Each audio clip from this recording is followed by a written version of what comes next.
A lot of geopoliticists that I've been following think that China will cease to exist as a unified country probably within 5 to 10 years. I wanted to say also something about your guest. You had a Chinese fellow on earlier talking about the China market, and I don't think he's a very smart dude. He had a lot of interesting stuff to say, but his little analysis of the China market, I thought, was completely underwhelming in terms of people don't realize how fucked China is with all of this. You know, there's basically 45 or 50 million units sitting empty. And the most critical thing is that guest said the population's not growing like it used to.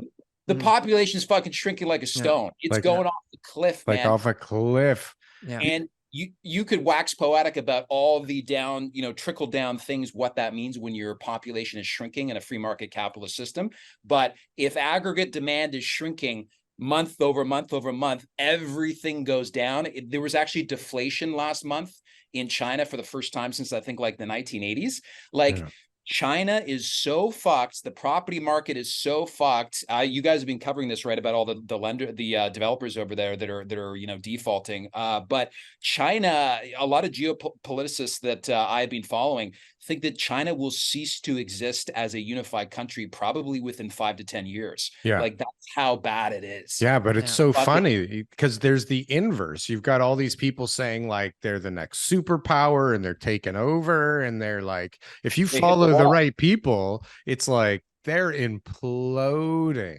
But it's a slow implosion. Like we talk about it, but it'll happen over a decade. It's not going to be like boom tomorrow. But what's crazy is that like what do you got going on in Ukraine, really? You got all these old fucking powers that like there's no young power coming in right now to take over like in this new power or this new world order that's going to come out. It's like Russia's fucking old and China's old and the US is old and we don't even count. We're useless.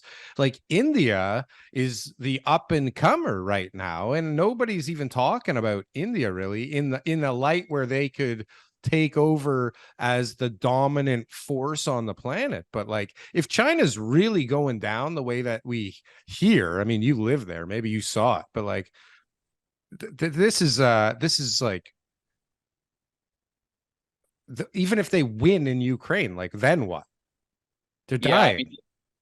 Yeah, I mean, the big problem, like China's fucked, and they're probably going to have to invade Taiwan if the Communist Party wants to survive, even though it's probably going to cause the starvation of a few 100 million Chinese people. Because if they put the same kind of embargo on China that they have on Russia right now, China imports 50% of its caloric needs every year from the outside. So if you put an embargo on China, they're going to fucking starve to death, man.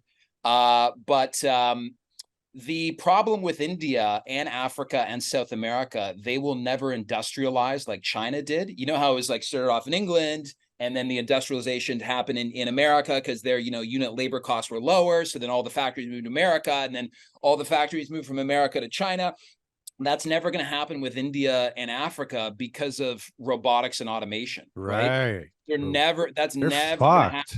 So like, to be honest, India in the next 5 or 10 years with robotics and AI, like these giant populations could end up becoming enormous economic and social burdens. Because these people won't UBI. They've got these machines now that Nike is using. There's this company in Boston that literally you can feed fabric into the machine, like jean fabric, and it's got all these suction cups and robotic shit, and it can literally spit out a perfect pair of jeans on the other side.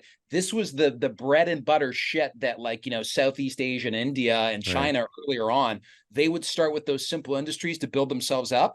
It's not going to happen. It's all going to be onshore. They're going to make the clothing with it's all fucked, man. It's so all going to be South America and India, they're all fucked, dude. I missed the boat. And India doesn't have that same type of like conquer mentality. Like China's been taking over stuff. Obviously, Great Britain, for years, centuries before as a world superpower. The US has been the same kind of way. I think China was the only real hope of another world superpower coming up. Russia's been the same, obviously, with Ukraine and everything.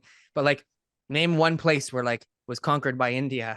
Like how many African countries other than amongst themselves were, going out overseas trying to, take over different countries or put their own flag in another country's soil. Doesn't happen. right? So that's why India doesn't. India is like a silent threat. Really, India is smart. They're just like super leaders in the data and tech world. They've got super connections Consumers. everywhere that you go right now. Like there's a lot of Indian people in every population, not just Canada, like in all the European countries and all that kind of stuff too. There's a couple here lately now too. I noticed. Did you notice that there's some Indian people here lately? There's a couple here too. Yeah.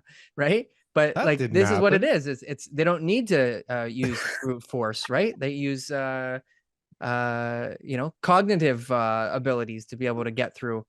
There's so many people there, though. They're never going to industrialize. They're never going to become richer than a middle income country, if even that. Agreed. Like China's basically stuck in, they call it like the middle income trap, right? Where you can't break out of that into the higher value added areas. But one of the key things I think people need to know about China is that the Communist Party, there's a huge amount of civil unrest in China right now. Like that's why Xi Jinping didn't go to G20. He also didn't go to the BRICS summit, which I think means that there's so much domestic shit going on at home that he can't leave China.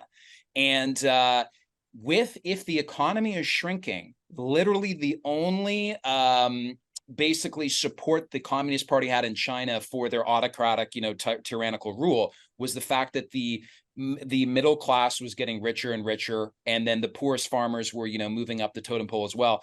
Now that's not happening. You talk to the average person on the street in China, they fucking hate the Communist Party. They know that they're corrupt fucks. They've been fucking over the Chinese people for 60 years. Yeah. The reason that the Communist Party is probably, I think, my guesstimate is there's a very good chance they're going to try to invade Taiwan, is that if Justin Trudeau loses the next election, he retires to whatever, Kanata, right, with his wife or his new girlfriend, and he sails off into the sea, right?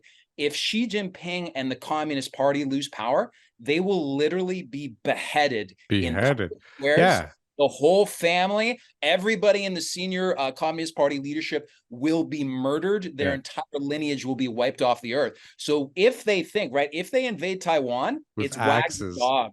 It's everybody in China is no longer, let's kill the Communist Party. It's we're fighting America for Taiwan. We're coming together, right? And literally a few 100 million people could starve to death, but at least the Communist Party will survive into the future. But shit's going to get crazy, man. It's going to get crazy. I really think it is. It is already getting crazy. Folks. This is just the stuff we get to hear about. I mean, who knows what the fuck is really going on? Look at what goes on in the background of the green belt. And I mean, this is big money, but this isn't like the kind of money that geopolitical stuff is based on. Like, comment, and subscribe if you got anything from one of these clips. And if you want to see some more, press something on the screen here. Boom. That was good. That was good. I like that. That was good.